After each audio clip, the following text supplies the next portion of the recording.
أعوذ بالله من الشيطان اللعين الرجيم بسم الله الرحمن الرحيم اللهم صل على محمد وآل محمد وعجل فرجهم السلام علیکم ورحمۃ اللہ وبرکاتہ۔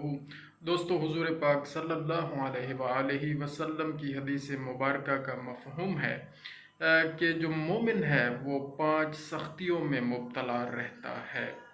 5 طرح کے مختلف ظاہر ہے میرے حساب سے جو مجھے سمجھ آئی یہ بات کہ 5 طرح کے دشمن ہیں جو مومن کے پیچھے لگے رہتے ہیں۔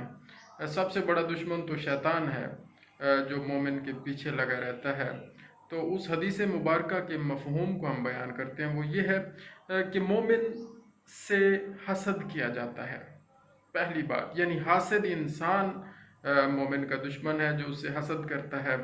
نمبر 2، منافق اس مومن سے بغض رکھتا ہے۔ تو جو منافق بھی ہے وہ بھی مومن کا دشمن ہوتا ہے، وہ مومن سے بغض رکھتا ہے۔ اور تیسرے نمبر پر کافر اس سے لڑتا رہتا ہے۔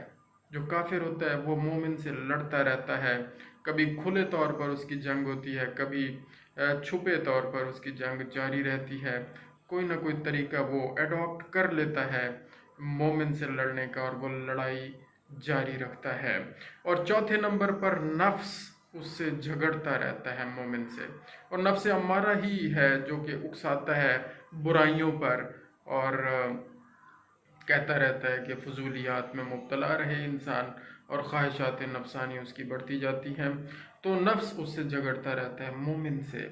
اور 5ویں نمبر پر فرمایا کہ شیطان اسے گمراہ کرنے کی کوشش کرتا رہتا ہے۔ تو مومن کو یہ 5 خطرے ہر وقت لاحق رہتے ہیں۔ اللہ تعالیٰ سے دعا ہے کہ ہمیں ان 5 خطروں سے محفوظ فرمائے۔